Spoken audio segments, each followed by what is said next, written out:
Just Oh, it's yours. Sorry, you're not using mine. That's fine. Thank you very much. oh no, wait a second. Okay. Also, I have to put there also the admin slides. Okay.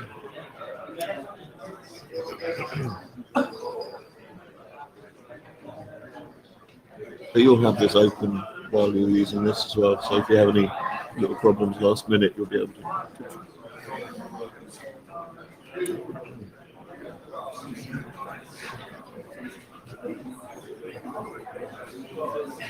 So it's just 2 sessions you have, is it? Just two speakers, is it? No, 3. 3, yeah. But Oh, you're getting this. I'm waiting for slot 1. That's slot 2 and 3. Cool. That's the admin slides.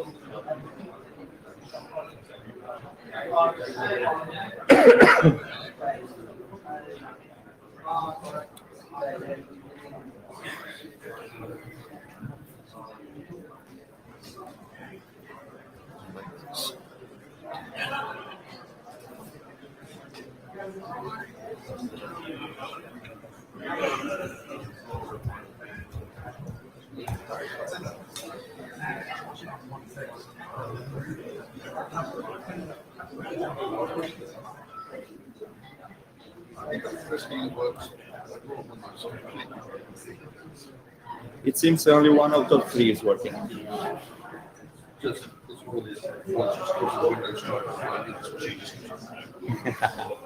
Ooh, I don't know if it's properly formatted.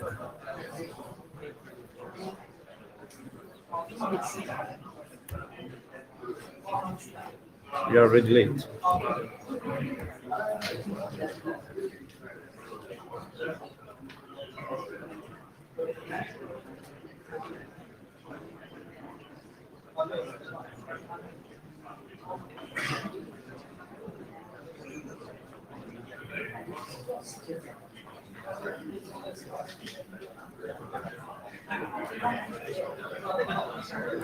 Okay, got a problem with that presentation. Which one is that? It's Number 2, number 3. It is number 2. Number 2. Which it, hopefully, I mean, it might be something like a font that's a specific font. Just says there's a found a problem with the content. I've tried repairing it. That's great. Okay. I don't know. Let's start with again. Was number? It is. No.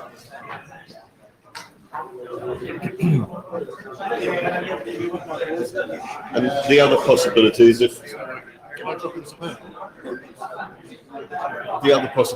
he has a PDF version of it, that'll probably definitely.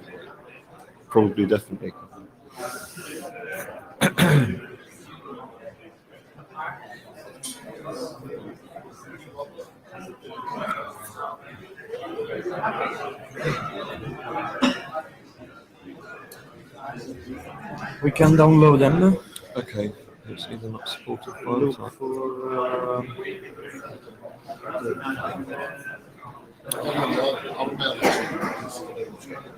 Okay. But I don't. I'm copying them from here. Yes. Do that. I'm even having a problem opening the PDF of this MP3. Also. Yeah, open with Adobe Reader. It seems could not open. Let's see. Because it's either.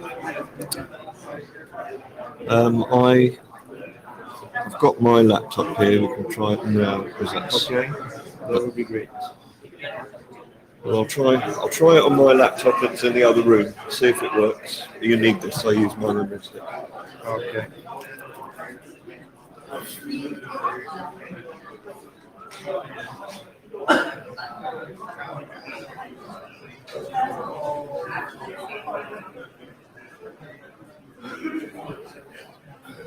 It seems we don't have a working PC.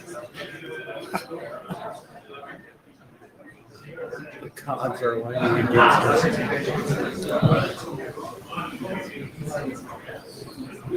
What? We lost him.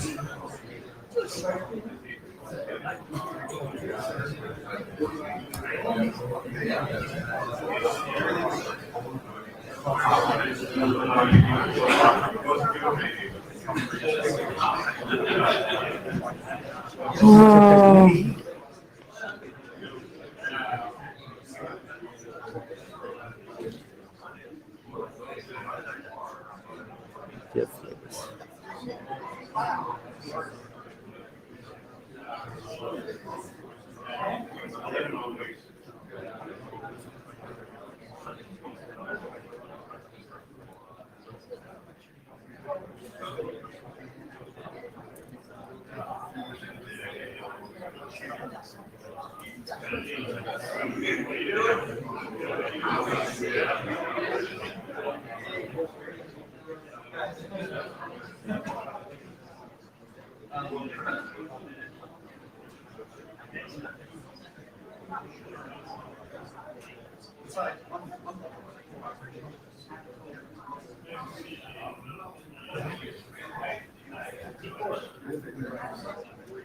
Oh, geez. Why we have already? So let's see. It's 3, 2, 3, 3. So these ones are working. These ones are working. These are perfect.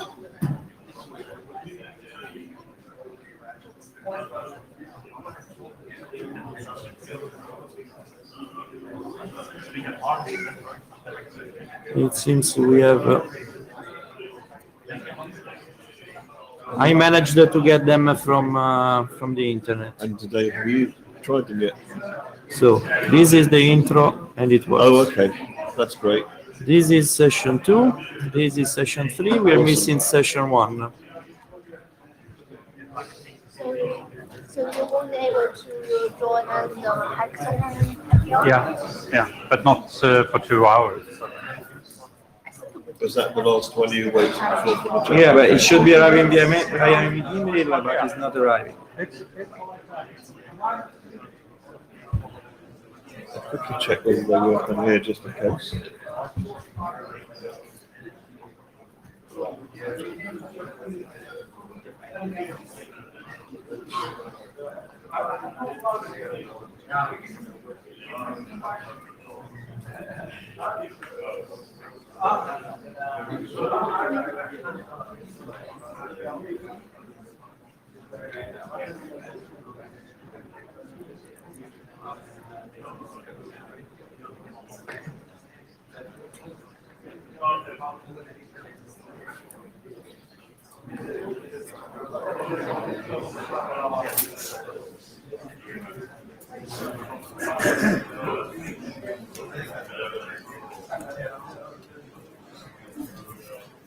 The email doesn't arrive. Yeah, sure.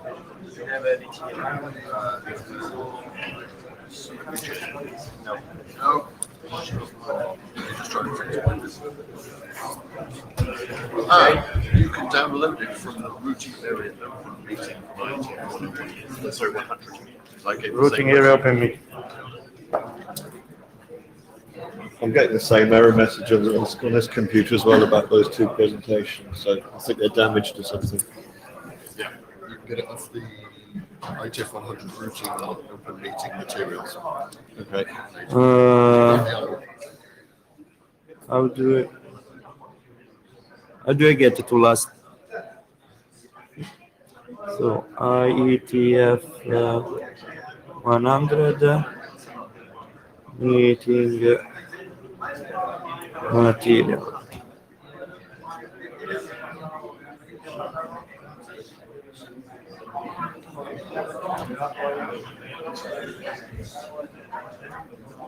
Waiting for Google.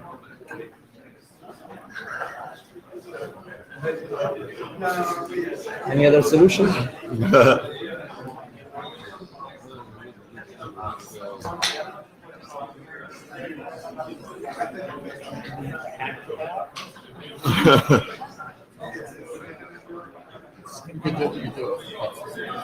Can you do it through the website, just by clicking without directly So I don't know. Oh, here we are.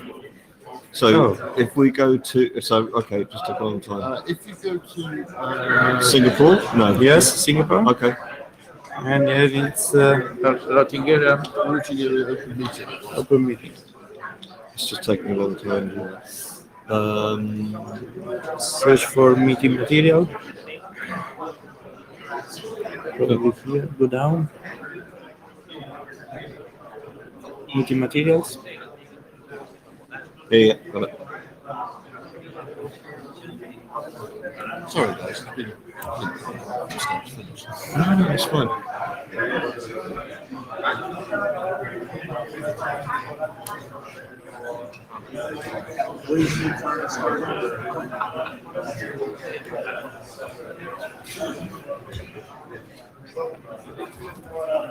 It's just taking a long time. Right.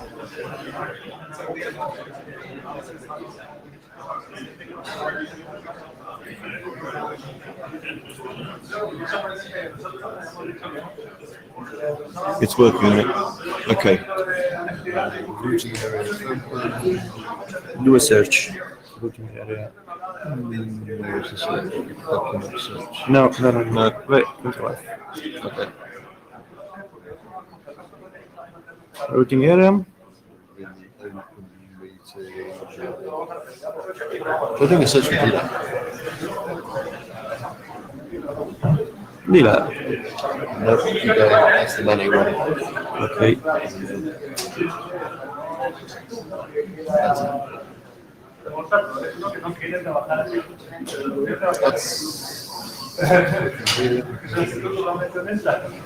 So we have intro 1, 2, and 3.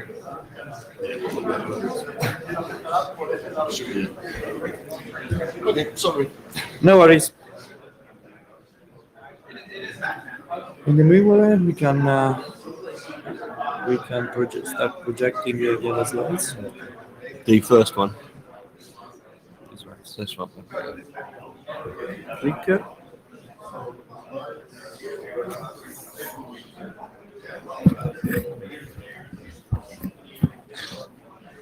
Will it take a word for that? Because this is showing as almost like in not presentation mode. Because I think you've got to scroll down. So I don't know. Oh, hang on, what's this? Oh, so that must be 50 page. Okay.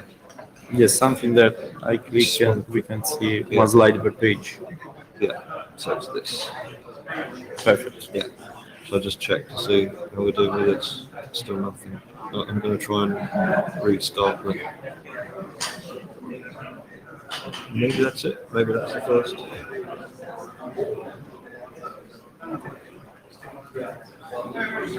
Yeah, this isn't because I've refreshed it and it's not there. No, it's not. Ah, Super so slow, it's just but slow. it's- That's what it is. Okay, so I'll put you on your.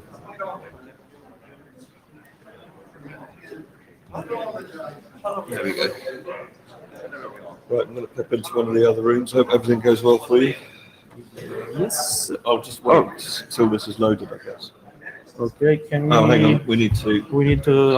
I can't actually duplicate this one, unfortunately, so I'm going to have to move it over to here. But you'll be able to see on this monitor here. It is No, not it's the wrong connected side. again. Ah, okay. Wonderful. It's just one of the problems with this model of Dell. Okay. Still loading. Is it F11 that's full screen? Where? Well, I'm just using the. I try to upload them now. Okay, is it loaded on yours? Oh, yes.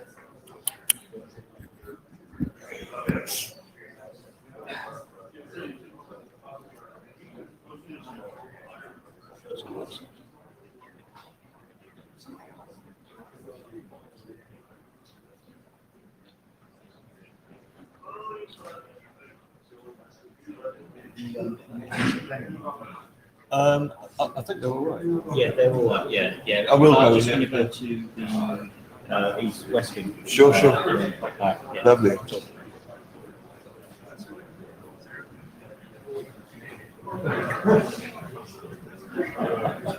Yeah, really look. Okay, I have uploaded them. Not loading. I suppose one of the possibilities is changing the order of presentation. I don't know if that's something you would do. It's the intro to the product, to the protocol. Okay, uploaded.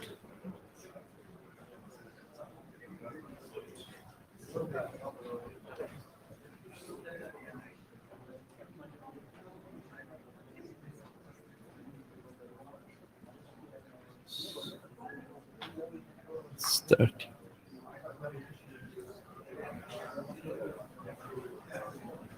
It's here. No, it's empty. Not yet.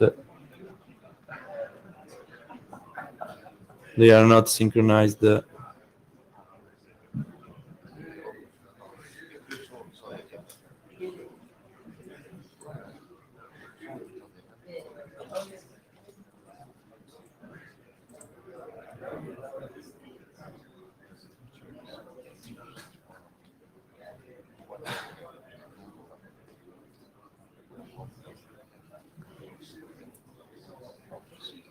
It's still downloading until that.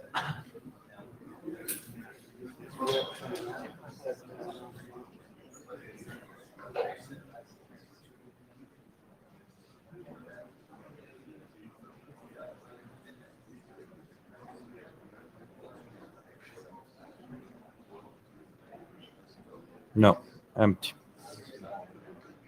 No way.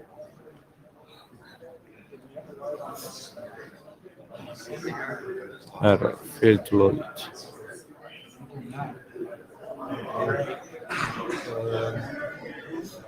Wait. It's going. Oh, we made it. Where's the full screen? It's the one, that one here. Okay, let's keep like this. The clicker works. Oh, You know what you want to do? You want to close this. And you've got the download. okay. Thanks. Okay, it seems we are ready to start. We have tens of engineers, but the technology is not helping. We'll try to be a little bit quicker than expected. So this is welcome to this joint meeting between Ccamp and Manet. I hope that was the right pronunciation. For people from Manet that don't know us, my name is Daniele Ceccarelli. I'm one of the co-chairs of Ccamp. Fatai, please stand up. Fatai is the other co-chair. You wanted to introduce yourself? Sure, I'm Stan Ratliff, one of the co-chairs of MENA. The other co-chair is Justin Dean, who's right there in the front. Thanks a lot. So, not well. Everyone should be. It was updated since last meeting, so please make sure you read it. Sessions. We will have 2 sessions. So this is the first one. Again, it's a joint meeting. We will have the Ccamp Poly session on Wednesday in this same room.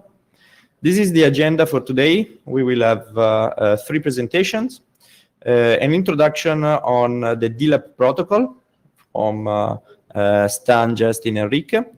And then we will have 2 presentations, one from Lou on DLAP diff serverware credit window and control plane based POS extensions.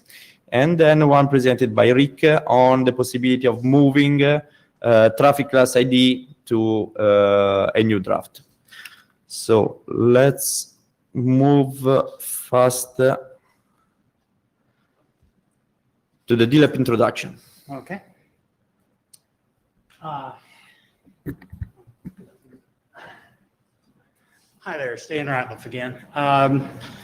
Rick Taylor and I are going to kind of double team this presentation. the first slide kind of says it all. DLEP, what is it and why do I care about it? We think it's got applicability for control and monitoring. It was specifically designed to control and monitor RF devices, radios. Could also have applicability in microwave environments. And then even in some wired environments, there's been talk of using DLEP. And apparently at the last meeting in Singapore, there was a question of why isn't this in Ccamp? So here we are. We're trying to help out. I'm going to turn this over to Rick right now. Thanks, Dan. Before you start, timekeeping. We have 40 minutes. I would suggest to go for 20, 10, 10. Yep, that's fine.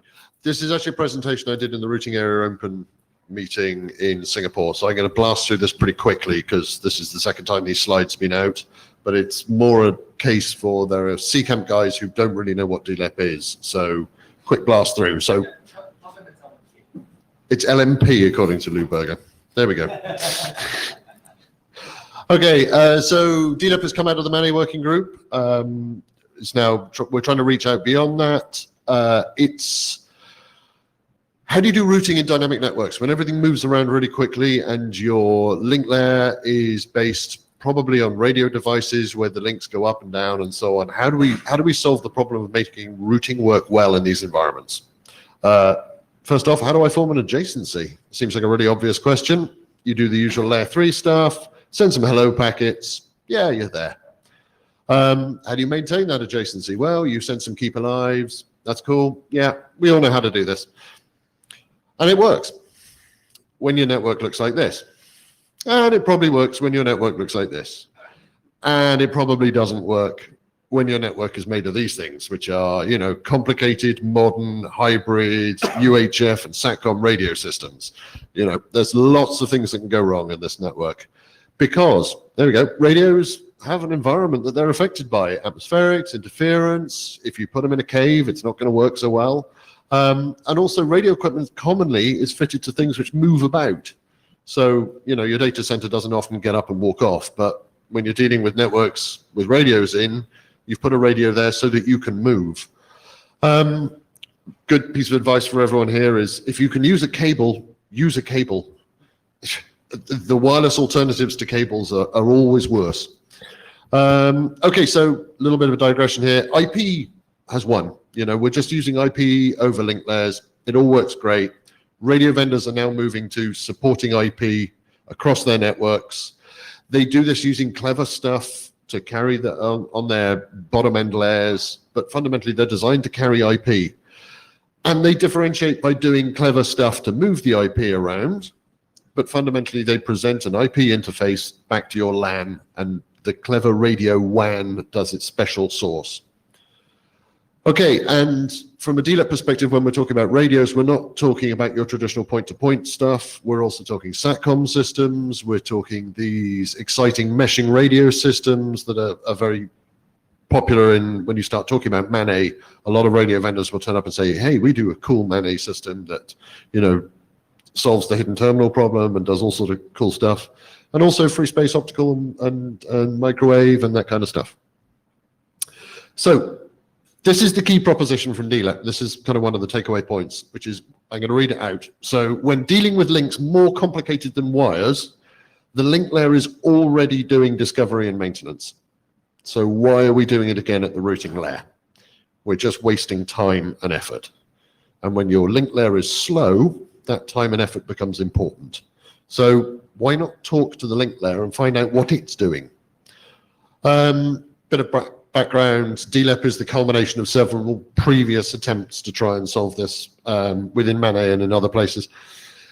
Okay, so DLEP condensed. DLEP is a simple protocol that runs between your router and its locally attached radio, which we refer to as a modem, to allow the radio to tell the attached router when other nodes that are reachable across its over-the-air interface are reachable. So when they arrive and depart, including link layer information. So they are defined uniquely by MAC address. We're assuming a common layer 2 domain. You can include IP address information because that saves you having to ARP. And also it supports multicast. So if you've got multicast support, that's fine. It's there. Equally, not only telling you when destinations arrive and depart, it will also tell you when the quality of a link to those destinations changes. So if you've got two radio router pairs moving away from each other, the DLEP protocol will tell each attached router of those pairs that the link is getting worse. I'm making the assumption it gets worse as they drive apart. And vice versa, as they come closer together, hey, my link is getting better. The modem is already doing this work on its own control plane somewhere in the lower layers, and all it is using the DLEP protocol to present that information to the router so that the router might be able to do something cleverer with it. Okay, so how does this help? Well, by listening to, I'm going to read it out again because it's a good slide, I think. By listening to events from the link layer, routing protocols can react to the arrival and departure of peers in a much more timely fashion than having to poll. So we're trying to move to event-driven routing adjacencies. And also, if you have some idea of the quality of links, you can make far more intelligent decisions about how long should my timers be? What sort of cost functions am I going to apply to these links? You know, you can start to play some interesting games around link state routing, that kind of stuff. Okay, so I work for Airbus. We make aircrafts primarily, but we also make networks. Aircraft flying over a fixed ground position, it can take 45 seconds to go from horizon to horizon. Now, it would be quite nice if we could offload some of the data off the aircraft or perhaps upload some new data onto that aircraft. Okay, so we've got 45 seconds to do this, including both peers noticing each other, the link layer synchronizing, IP layer sorting out addressing, then top-level applications get around to actually moving the data. So that takes a very long time if you're relying on all these timeouts and so on. So trying to break it down, OSPF hello timers, commonly 10 seconds. So you're starting to cut into the amount of usable transmission, no, data transmission time you've got. And a point here is, particularly when you start to play around in these radio systems, you'll find a lot of application developers have tested this on their LAN in the office. And, 100 megabit Ethernet, it all works great. You then run it over a 19.2K modem. It rarely works well, but that's a slightly different issue. But it applies to routing protocols as well as to the top-level application stuff. Yep, with a radio system, you can hand-tune all your parameters to make them nice and fast. For donkey's years, people have been rolling out OSPF with radio networks, and they spend an awful lot of time standing in a wet field tweaking config options. And eventually it works, but it only works for that scenario. And as soon as you move them, you've got to start the whole process again. It's painful. A little point in here is that SDN sometimes seems to make it all worse. Every time I've tried this with SDN, the controller spends an awful long time thinking and then says, oh, I'll change all my switches to do this. Okay, that's good. And then you move something and the SDN has a head fit and has to start again. And you end up in this terrible loop. So for all you guys who are really interested in SDN in mobile ad hoc networks or networks with radios and dodgy links is a really interesting subject.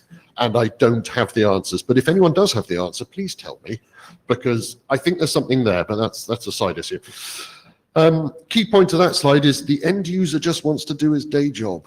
The poor guy who sat in that vehicle with that radio, be him a paramedic or whatever, he doesn't want to mess around, spend his time rebooting the router and fiddling around with the comms equipment. He wants to get on saving lives or whatever.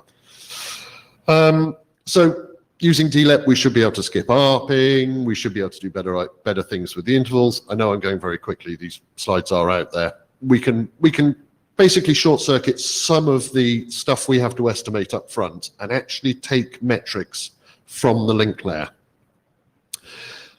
Yep, it's very cool, but it sounds like this only really makes sense in the radio world. Well, I'm not sure it doesn't, because link layers have got really complicated these days, as we well know. You're starting to tunnel layer 2 stuff. There's loads with virtual networking, LTE. That's doing some clever radio stuff. Wi-Fi. How much time have we all spent swearing at Wi-Fi on trains? It never works. We can do smarter things here. Domestic broadband. I know it's a fixed cable, but it It's never reliable. You never get the same data rate you got the day before. My home broadband at home changes radically whenever it rains. I don't know, it's something to do with the pipe work, but these things, moving link layers happen beyond the world of radios, and having the routing and the higher layers understand that the link layer can perform differently and getting that feedback back from the link layer is a powerful concept. So this is what's happening next in DLAP. I won't cover this because we've got a couple of presentations on it. The point of this talk was to try and reach out to the large community, which is why we're in Ccamp today. And here's a list of open questions associated with what cool stuff can we do with DLAP. Not really particularly relevant for now. That's it. Nice and quick. You did well.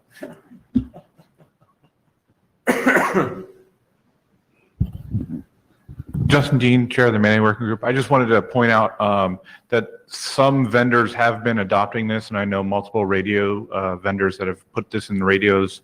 Yeah. I know that there are a couple router companies that have started to put this into the router, so it is something that's being adopted and moving forward within the community. Absolutely, and I'll second that by the fact that I've spent a lot of the last 18 months on the phone to radio vendors and router vendors who want to know how to implement this. And it's being specified as part of big governmental projects and so on, as this is the way people see going forwards, particularly for the fuzzy edge of the network, Okay, sorry.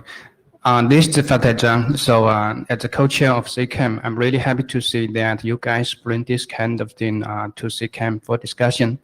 So regarding the lab, I think actually it's a kind of protocol to exchange information between two ends of a link. So which is quite similar to LMP defined in Ccamp. Because LMP protocol can also be used to exchange information between a pair of loads. But actually, there are also some difference between these two protocols. So first, I think DLAB is only used for one single hop session, right? And other DLAB signals are run over TCP. But for the LMP messages are run over UDP. So these are difference. The second one is that LMP is called Link Management Protocol. So it can be used not only for link exchange information, but also it can be used for managing TE links. Yeah, so this is the second difference. So last one is that, so for Ccamp, actually for the Ccamp, we define the protocols for traffic engineering. So my question or my first comment is that for the DLAB, it is used for the LAN TE to address LAN TE problems or TE problems. Sorry, can you ask that again? I didn't understand your last point. Yeah, so I would like to double check if DLAB protocol is used to address non-TE problems or TE problems. Lou, do you have the answer to this? I don't have the answer. Can I, while Lou is coming here, I'll answer an earlier point. The reason why DLAP is designed to run only across the local link and rather than across the network is because, particularly with radio systems, most of the radio systems run their own very custom over-the-air control plane protocols. And we were given very strong pushback from the industry to say, don't tell us what to run over the air, because it's a very limited resource sometimes, and we are not interested in that. Concentrate on letting us, the radio, tell you what we're doing just on the local link. Don't start to tell us what to run over the air, because we will not do it. Okay, they might run LMP over the air, which is great, and LMP and DLAP can work side by side, but they might run something special, and DLAP doesn't care, and that's why it's only focused on the local link. Lou Berger is trying to respond to Fatai, who's distracted with the AD. So, there was a couple of questions there. First of all, surprisingly enough, I'm going to be talking in a little bit, but for the MANA side, I know Ccamp is familiar with me talking about things like LMP, and it was actually that experience that got me pulled into, or part of the reason why I got pulled into MANA and looking at DLEP, because it basically was doing a function that we did in LMP, but for a different type of network. And it was sort of the experience doing LMP and the notion of all the time doing common control that maybe there's an opportunity to do some common control here. So it was more from that perspective, from the TE perspective. Now, it so happens, one of the things that DLEP does is it gives you metrics to the destinations. So you actually get a whole set of parameters to every one of these endpoints. And while that's not quite the normal TE way of looking at it, well, we understand getting resource availability to ports, lambdas that may have different different bandwidth availability, different qualities, and so there actually is some similarity there. Now, the metrics are composed in a completely different way, and maybe there's an opportunity to do something better there, leveraging the knowledge from Ccamp. Anyway, that was, I think that answers the questions. What are the type of parameters that can be carried over DLEP? I'm sorry, say again? What are the type of parameters that can be carried over You DLEP? should have your co-chair answer, because he's an author of DLEP, I'm not. In terms of the parameters that can be carried, right now what we have specified is data rates, both in terms of the maximum data rate the modem can deliver and the current data rate, or what he's doing right now. A view on latency that's on the link. And then there is an arbitrary and capricious parameter that was inserted because there's radio magic going on that we don't know about, that most of the vendors say, I'd tell you, but I'd have to kill you. I don't want to know. We call it radio link quality, or RLQ. So it's an abstraction of how well the link is or isn't working. It's viewed as it's not supposed to be looked at as a percentage value, but it really is. It runs 0 to 100, where 0 is the worst link you've ever seen and 100 is the best link you've ever seen. Now, that being said, we're going through a process right now with a couple of drafts where we're adding TLVs and adding additional data points. And so... You missed 2. Huh? One other metric we've got is another blanket one called resources. Could be battery power, could be how much work is this unit doing. Yeah. Sometimes people want to route away from the battery powered things on the grounds that they're more likely to die than the things on mains electricity. It's a sort of catch-all one. And the other one, the one that went in quite late but has proven to be really popular, is an ability to say what the MTU is. So it saves you having to do PMTU discovery. So cheap to put in, made a huge difference in actual deployments. In the end, this is traffic engineering. Yeah. Oh yeah, it is kind of traffic engineering, but it's come from the MANA perspective. Also with OSPFT. Yeah. Please, Deborah. Yeah, this is Deborah, AD for Ccamp. I would tell Ccamp, don't get hung up, with that your charter currently says TE protocols. As we are seeing, everybody always, in the end, wants to do TE. There's always something that comes along. And so I would look at this more. Are you interested in this work? And then we'll figure out your charter later. Yeah. Okay. As long as you approve it, we have no problems. Before we go, no, okay, go Amy, then a question for Alvaro. Okay, thank you. Amy from Huawei. So this is my second time to hear about this presentation, but I have maybe a deeper understanding. I hope it's correct. So I have several comments.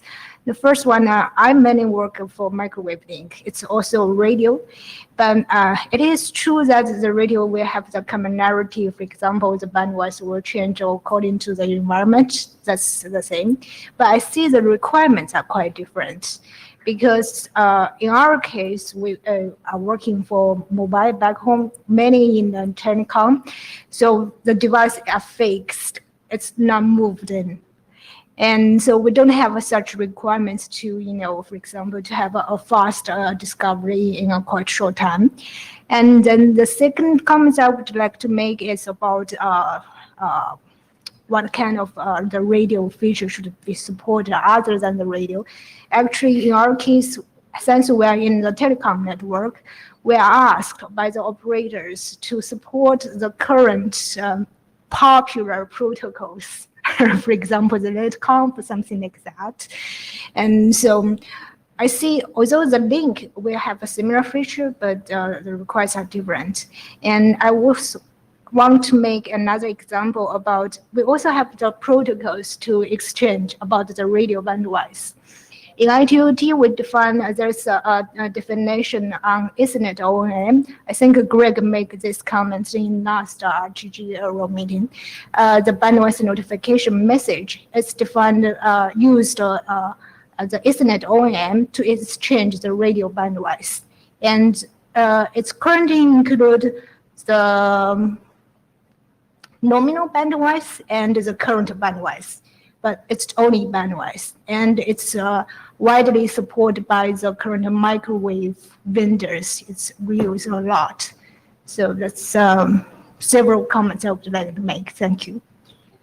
Just in response to your last comment, that's great, because if the link layer is already running these protocols defined by standards bodies, that's great. That means that information can just be reflected up to attached routers. So I think these are all compatible rather than competing protocols. Yeah, I see. Because we are using the different protocols, but just to meet different requirements. Yeah.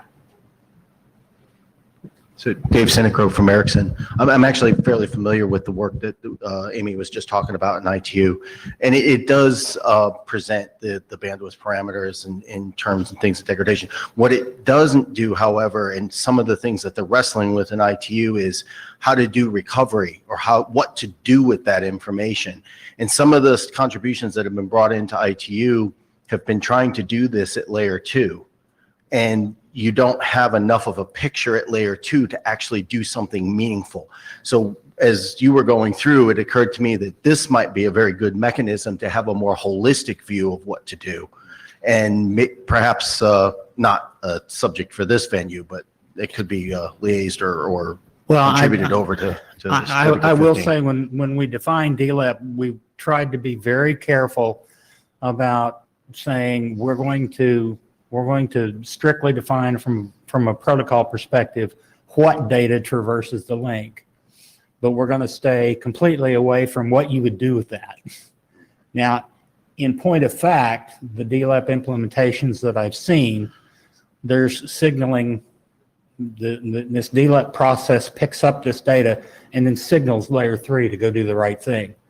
Like for instance, on presentation of a new radio, a new neighbor, it will simply tell the routing protocols, you might want to go do some hellos, irrespective of your timer buckets. Go do it now. Yeah, Justin. Same thing on a removal. It's go drive your dead timers, but do it now. Yeah.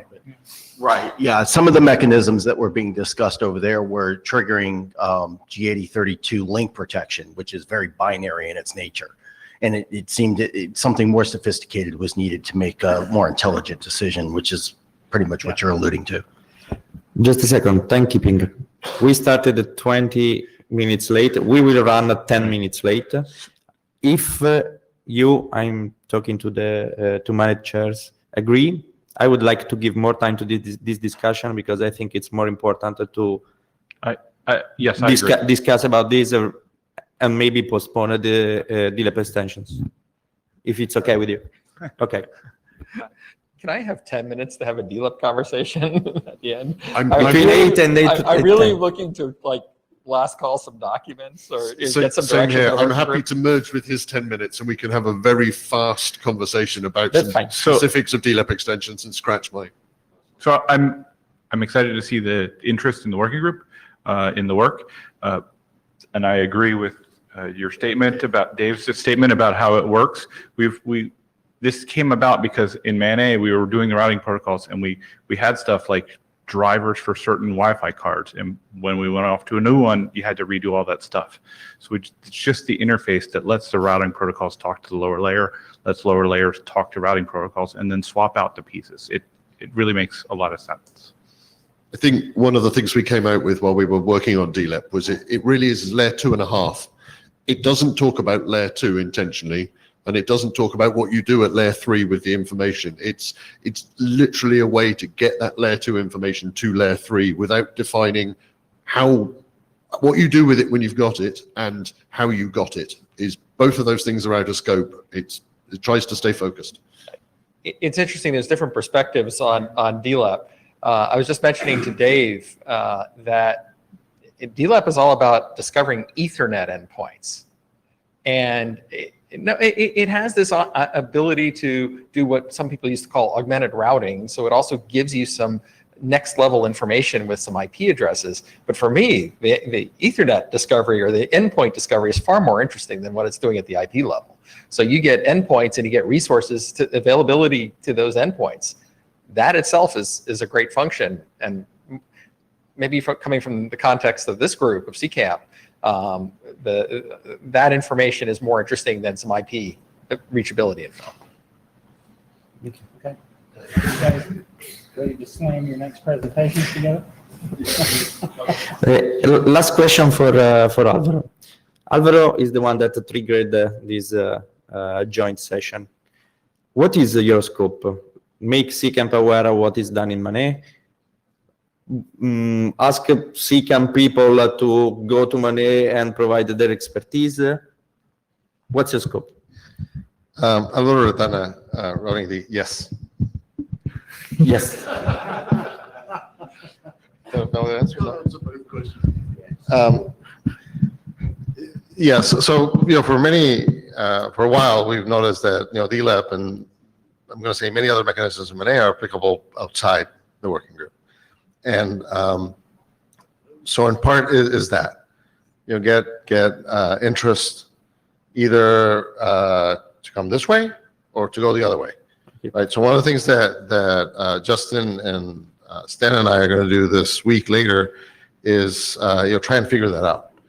Knowing that there's interest here, it gives us a point of conversation for us to figure out where to go or what to do going forward. It would be great if people came to MAN-A, right, to talk about this. There's of course other topics. So those are the things we need to consider. Yes. The fact of where the work would better fit. If we're going to develop this because there's interest here and interest in other working groups, well, we need to figure out where, right? Where people won't show up and discuss for 3/4 of a meeting something else, and only 10 minutes, something like this. We do want to. There is ongoing work in MAN-A on extensions, for example, that obviously we would like to continue, right? So if that is something that would be interesting here, along with other things, for example, then that may fit. So we haven't necessarily, we don't have a specific outcome that we want, because of course we didn't know how much interest there would be to start with. But mostly what you said at the beginning, to get the protocol better known in other places and to measure that interest so we can then see what the path forward is. I work for a company for which radio business is 99%, so I couldn't be more interested. Lou, your time to present.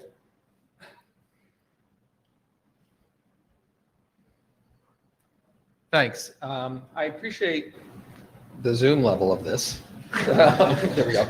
I appreciate you giving me some extra time to or some time to answer some questions that we have that are very draft specific about how we proceed on the draft, because there's some different options available. The only bad part is I was far more interested in Rick's presentation than I am in mine. I mean, yeah, I want to be able to go forward, but Rick was going to talk about a new topic, and please correct me if I get it wrong, Rick. A new topic which was going to be right now, DLEP gives you information to a destination, but only sort of one metric. What about if you have multiple paths or multiple ways or multiple, maybe even just multiple queues going on, so that you could get different metrics to the same endpoint? And I thought that that was a really interesting application. I was just talking to Dave in the background, who's not paying attention, Dave. So I was just talking about Dave in the background, mentioning that I really had wished to hear your presentation. He goes, yeah, we need that for a protection application. So, it seems like there's some more synergy here than maybe. These devices exist. I've had the manufacturer of these devices say, how do I make DLEP work like this? Yeah, so I definitely am interested in hearing about that. But that said, I'm going to try to get some answers on my presentation. So first of all, what are we doing here? We have a couple of extensions that are talking about different types of flow control. So keep in mind that we're talking about packet level. Although we say packet, it's actually frame. Remember, these are really Ethernet things. Even though we have IP addresses, everything in DLEP, well, a lot of things in DLEP are really managed at the Ethernet level. So we have these routers, then we talk to these line systems, we talk to these modems, and we talk over a link. We call them sometimes media channels, right? It's the same stuff as what Ccamp has been familiar with. And we have the ability to do flow control. I can't point to it. We have the ability to do flow control in the direction from the router towards the modem. Why aren't we only doing one direction? Why aren't we doing fully symmetric? Because in this world, that's where flow control is important. And we figured out how to do in the reverse, but there was sort of no real use case, so why make things more complex? And we have two different forms of flow control. One is really, really simple, and that is the pause extension. And think of this as X on, X off, or PFC if you're familiar with the Ethernet world, but you're doing it on a destination basis. And you also have the ability to do it not only on a destination, but a destination per DSCP. So one of the things that Rick talked about is that these radios are often IP aware, and the way they cheat. They while they're really forwarding on a MAC address, they also go look at the DSCP. And it is true that there are certain radios out there that actually even forward on IP addresses. I'm not. You guys know me more from the Ccamp world. I know more about the Ccamp world. I don't know about these radios. Never built one, never worked on one, never touched one. So, some of the people in the room may say, yeah, IP radios are really it, and your perspective in Ethernet is a little biased, but there's both markets out there. So we have pause, that's the really simple one. And then we have something which is a credit-based approach. And the value here is you can keep the line full. If you have a credit-based approach, the router can know what its different credit windows are and only send traffic when there's credits available. In the pause mechanism, you have to get a message that says stop. So what happens when you say stop? Well, you're not necessarily keeping everything full. With credit windows, you can be more efficient about your utilization. And also the routers can have a better idea of making sure that the right priority stuff is being forwarded onto the radio. So the big thing with pause is let's be simple. The credit is let's be as efficient as possible. Both of them operate on a MAC destination plus a DSCP basis.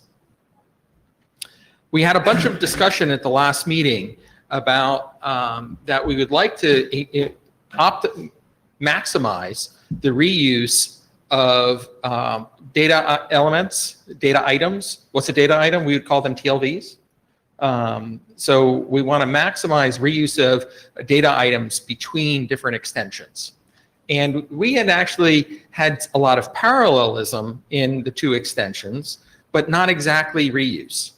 And we talked about trying to optimize it. We took an action to do it, and we looked at it and said, are you sure?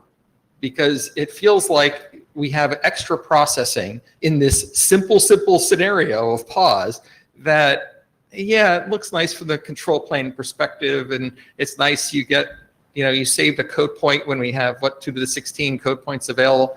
Why not make it just easier for everyone to implement? The counterpoint is Well, if I have all these objects, it's easier to implement if I implement a common set. So there's a trade-off there. And the fundamental question I wanted to ask the working group is, which way do we go? So keep that in mind. That's going to be the punchline. So, I basically talked to this slide and said, it's nice to reuse ideas, and one of the ideas was actually Rick's, is that we should introduce something called a sub-data item, sub-TLV. Hey, we know that sub-TLVs are goodness. That's a good thing to do. But the identical reuse of data items between these extensions seemed not to be, from our read, worth the extra overhead in the simple case.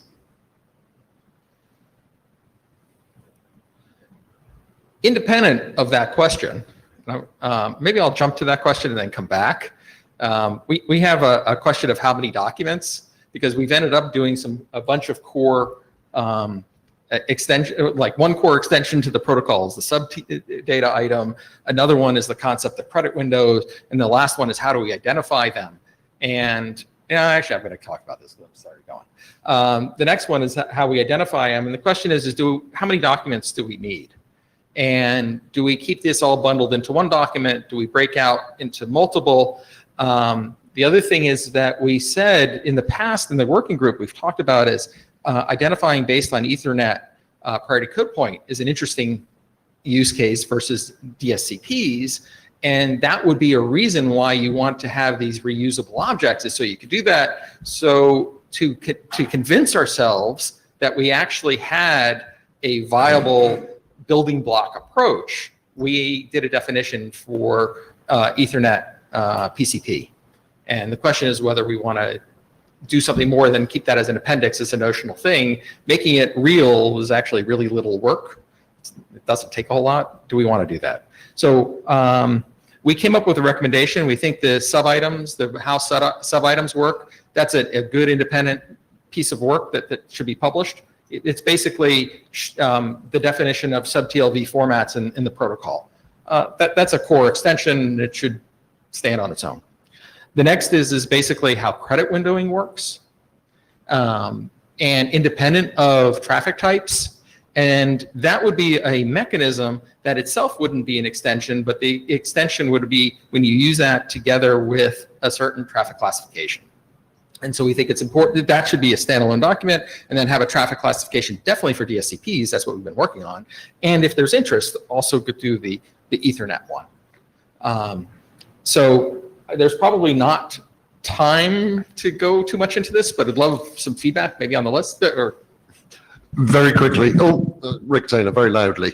I did a bit of analysis on where we might want to use sub-data items, and following on from the conversations we've been having, the only place I can see where they really make sense is in the traffic classification data item. the sub-data items? Yeah, I can't find we any, use them in PAWS. We use them in both. but PAWS is using traffic classification data items. Really, that's my point. It's pretty. So you don't want it to be a generic thing? I would have a generic traffic classification data item that supports sub-TLVs. Okay. And so Stan, have you one. had opinions on this in the past. Yeah, I would vote for making the concept of a sub-TLV a generic Okay. DLF wide, because I can see things coming. Okay. There are some possibilities where we could use them. Okay. Yeah, I don't have a strong opinion about that. I just, from my analysis, I could only see them really being manifested currently in traffic classification data items. But that's fine if you want to make another document. I that's agree fine. with you in the current incarnations. That's the only hard use case we've got for them. But what I was going to say during my presentation, which we'll skip over, is I want to use that traffic classification data item for a third use case, which is when I have flows which traverse different paths across the radio network. Let me show two slides, but before you walk away, what do you think about Ethernet? Should we be working on the Ethernet document, or should we just let that? I would have that within the traffic classification document to say, here is the specification with a sub-TLV for diffserv, and here is a sub-TLV for Ethernet. They each need their own extension, because you have to know whether you're doing it based on DSCP or Ethernet, and given that they're each So you their own can extension, negotiate why it, not just yeah. put it in their own document? And they're pretty thin documents. Yeah, I mean, as long as we don't annoy the RFC editors by producing 101 documents of 3 pages each. They get then paid I by don't- having RFCs they Okay. produce, so, you know, that's a joke.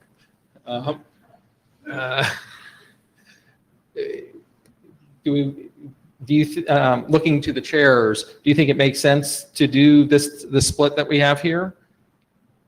Should we proceed with this split? I think so, yes. I don't have a strong opinion either way. Okay, I think more towards the point of having too many documents. If there's going to be a use for having them split up, then I think we do it that way. If we're going to just split them up because there may be a use sometime in the future, then I don't think it's a good idea. that would go to the document 1. Documents, the DiffServ and Ethernet really makes sense to be in their own because they're 2 different extensions, and you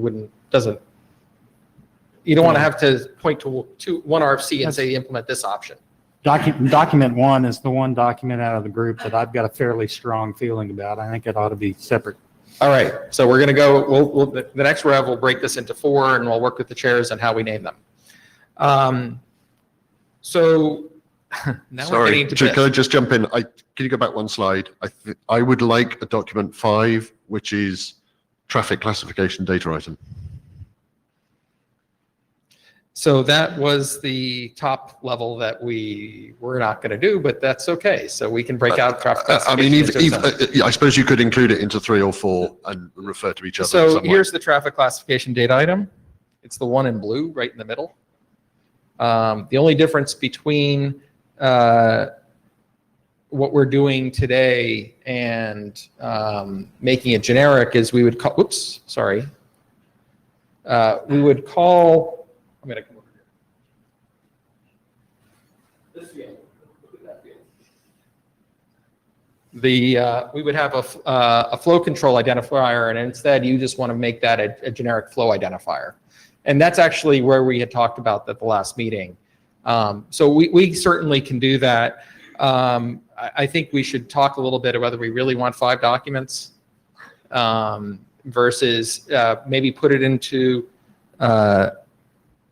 this credit window document, call it something else, because it's just a component that's reusable. Maybe the sub items, credit window and the traffic classification go in one document, which is just new data item document, because they're not any extensions on their own. Yeah, that works for me. I tried a first pass at the Flow ID draft, and 75% of it's absolutely trivial, and the last 25% I don't have the answers to all the questions. It's the corner cases are really hard, and I would like some help working on it, but I think this is a good proposal to start. Look through the details on this, what I call this discarded option, because one of the key things is we really wanted to do the work up front on the session part, and because we were doing the work up front on session and only a very little bit when an endpoint showed up, it meant that we reorganized the data a little bit. Yeah. And if you did it, if you distributed it, on one hand, it works more naturally for the objects, but it does the wrong thing. It puts the heavy burden of all the computation checks when the destination's up, so it makes it longer before you can send data. No, I'm totally sold on that approach. Please do the just heavy go through lifting this. in the session initialization. Go through the details of what's on this slide with the difference of calling it flow identifier and instead of flow control identifier. And if you're okay with that, we'll be in sync. If you're not, please bring it up on the list. Okay. So we'll go for a 3 document split and get some confirmation that from Rick that it serves his future purpose. And we're hoping we'll go to last call on this before the next meeting, but maybe it'll be after the next meeting. Now, the one last thing is I'm going to give a shameless plug for one of my co-authors. He's put out open source code on DLAP. And you can get that off of the MIT Lincoln Lab repo. And he is in a process of working on some of the extensions, the ones that just went through last call. And before I left, he had one of them almost ready to go last week. He was hoping to get it up before today, but I didn't get the email saying it's up, but look for it soon. and I think the second extension. This is the latency and multi-hop extensions he's working on. Rick Taylor again, big thumbs up for that open source thing. We use it. It works very nicely. Pushed a couple of patches back to it as well. Oh, great. We might be interested in doing the lid extension stuff for it if he wants a hand. I bet he'll take a pull request. Now, that said, I'm not involved at all in that code, so I Okay. can't speak for him. It's if he's listening. The last thing I'll say is we had two other extensions that I think passed last call. And I just wanted to know, have they passed last call? I think so. Okay. So the chairs say they think it passed last call. So I look for the shepherd write-up and that getting pub request. Thank you. I'm sure I'm over time, but questions? Thank you. I'll go very quickly through this because Lou has covered I most was of it. going to say, thank you, Rick. That's all we have Yep. time for. Basically, really the primary thing I want to talk about is the link extension, link identifier extension. Those of you who've read it, there was some discussion on the list. There seems to be rough consensus that it's in good shape. Pushed out one last version today with the latest updates from chatter on the list, and we'd like to go for last call, please, chairs. So that's my critical bit on that. This, get this off the meeting materials, read in your own spare time. This is about the discussion that Lou and I have just had about splitting out traffic class identifiers and trying to reuse them to talk about flows. I have a question which I'll take offline with Lou at some point and anyone else who's interested about whether the pause is actually talking about a local queue, which is different. So I prefer to have a queue ID, which is a different concept from a flow ID, which is why I've got that strange. It has queue ID. I need to go back around it again, but I couldn't remember whether it was in or not. Yeah, okay, good. That's it. It's quite technical. For those who want to know, we'll take it to the list and argue it. But thanks. Thanks to you. Justin Dean, just in terms of last calling it, I have to take a look at it again, but as soon as I do that, I think that's a reasonable thing to do. And me and Stan will talk about finishing the last calls up and pushing and doing the thing that Lou had talked about, because there have been discussions and documents revved, and I think we're at a point where we can do that. Okay, thanks a lot, everyone. We are just 7 minutes late, so we recovered a lot of time. And see you on Wednesday. Thanks a lot. Our apologies for starting late. As everybody's found out, we're a bit more ad hoc in this group.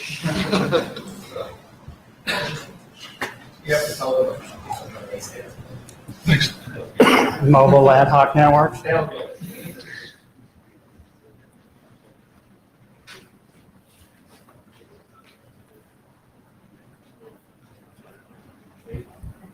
Yeah, when you initially said, is it MAN-A or MAN-IT?